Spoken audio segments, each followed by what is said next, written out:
ایک ایسا بچہ جو بریلی کی گلیوں میں پیدا ہوا، ایک ایسا نوجوان جس نے 13 سال کی عمر میں فتویٰ دیا، ایک ایسا عالم جس نے 1000 سے زیادہ کتب تصنیف کی، ایک ایسا عاشق رسول صلی اللہ تعالی علیہ وسلم جس کا ہر لفظ محبت سے مہکا ہوا تھا۔ 14 جون 1856 کا دن تھا۔ ہندوستان کا شہر بریلی علم اور روحانیت کا مرکز مانا جاتا تھا۔ اسی شہر میں ایک دینی خاندان میں ایک بچے کی پیدائش ہوئی۔ گھر میں خوشی کی لہر دوڑ گئی۔ والد مولانا نقی علی خان اپنے وقت کے عظیم عالم تھے۔ انہوں نے اپنے فرزند کا نام رکھا احمد رضا۔ کہتے ہیں بچپن ہی سے ان کے چہرے پر سنجیدگی اور روحانی نور نظر آتا تھا۔ دوسرے بچے کھیلتے تھے مگر احمد رضا کتابوں میں دلچسپی لیتے تھے۔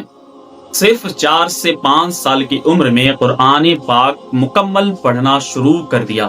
6 سال کی عمر میں قرآن مکمل کر لیا۔ 10 سال کی عمر تک عربی، فارسی، اردو پر کمال حاصل کر لیا۔ سب سے حیرت انگیز واقعہ یہ ہے کہ صرف 13 سال کی عمر میں آپ نے پہلا فتویٰ دیا۔ لوگ دور دور سے مسائل لے کر آتے اور یہ نوجوان اتنی گہرائی اور دلیل کے ساتھ جواب دیتا کہ بزرگ علماء بھی متاثر ہو جاتے۔ اعلیٰ حضرت صرف ایک مذہبی عالم نہیں تھے بلکہ ایک بہت بڑی شخصیت تھے۔ آپ کو فقہ، حدیث، تفسیر، منطق، فلسفہ، ریاضی، میتھمیٹکس پر بھی مہارت حاصل تھی۔ روایت ہے کہ آپ نے 1000 سے زیادہ کتابیں اور رسالے تصنیف کیے۔ آپ کا سب سے بڑا اور مشہور مجموعہ ہے فتاوی رضویہ، جو 30 سے زیادہ جلدوں پر مشتمل ہے۔ یہ فقہ حنفی کا عظیم خزانہ مانا جاتا ہے۔ آپ نے زندگی میں کئی مرتبہ حج کی سعادت حاصل کی۔ جب آپ مکہ اور مدینہ پہنچے تو وہاں کے علماء نے آپ کا استقبال کیا۔ آپ نے وہاں اپنی مشہور تصنیف حسام الحرمین پیش کی، جس میں عقیدے کے مسائل پر روشن دلیل دی۔ حرمین کی کئی علماء نے آپ کی تائید کی اور آپ کو امام اہل سنت کا لقب دیا۔ عشق رسول صلی اللہ تعالی علیہ وسلم۔ اعلیٰ حضرت کی زندگی کا مرکز صرف اور صرف عشق رسول صلی اللہ تعالی علیہ وسلم تھا۔ آپ کے اشعار میں محبت کی آگ جلتی ہوئی محسوس ہوتی تھی۔ آپ کا نعتیہ مجموعہ حدائق بخشش، اس میں لکھا ہوا کلام آج بھی محفلوں میں گونج جاتا ہے۔ کنز الایمان، قرآن کا ترجمہ۔ اعلیٰ حضرت نے قرآن پاک کا اردو ترجمہ بھی کیا، جس کا نام رکھا کنز الایمان۔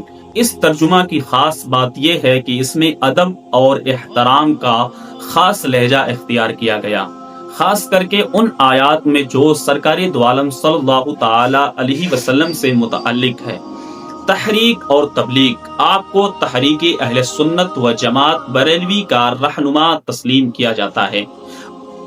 آپ نے عقیدے کی حفاظت کے لیے سختی سے قلم اٹھایا۔ فتنے اور اختلافات بڑھ رہے تھے، ایسے میں اعلیٰ حضرت نے اپنی تحریکوں اور فتووں کے ذریعے امت کو سیدھا راستہ دکھایا۔ آپ کے شاگرد ہندوستان، پاکستان، بنگلہ دیش، افریقہ تک پھیلے ہوئے تھے۔ آپ کا درس و تدریس کا نظام اتنا مضبوط تھا کہ بریلی ایک روحانی مرکز بن گیا۔ 28 اکتوبر 1921 کو 65 سال کی عمر میں اعلیٰ حضرت نے اس فانی دنیا کو الوداع کہا۔ شہر بریلی غم میں ڈوب گیا۔ ہزاروں لوگ جنازے میں شریک ہوئے۔ آج بھی آپ کا مزار بریلی میں موجود ہے، جہاں روزانہ ہزاروں عقیدت مند حاضری دینے آتے ہیں۔ اعلیٰ حضرت کی زندگی ہمیں 3 بنیادی سبق دیتی ہیں۔ نمبر 1، علم حاصل کرو اور اس پر عمل کرو۔ نمبر 2، عشق رسول صلی اللہ تعالی علیہ وسلم کو اپنی زندگی کا مرکز بناؤ۔ نمبر 3، حق پر جم جاؤ چاہے دنیا مخالف ہو۔ 65 سال کی زندگی میں آپ نے جو روحانی اور علمی اثر چھوڑا وہ آج بھی زندہ ہے۔ اعلیٰ حضرت صرف ایک شخصیت نہیں بلکہ تحریک، ایک فکر اور ایک روحانی سلسلہ کا نام ہے۔ انہوں نے سکھایا کہ علم صرف کتابوں تک محدود نہ ہو، علم سے کردار پیدا ہو، علم سے ادب پیدا ہو، علم سے عشق رسول صلی اللہ تعالی علیہ وسلم پیدا ہو۔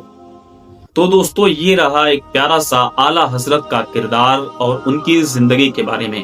اگر یہ ویڈیو آپ کو پسند آئی ہو تو ہمارے چینل کو سبسکرائب کر کے بیل آئیکن بٹن ضرور دبائیں اور اعلیٰ حضرت کے لیے ایک پیارا سا کامنٹ ضرور کر کے جائیں۔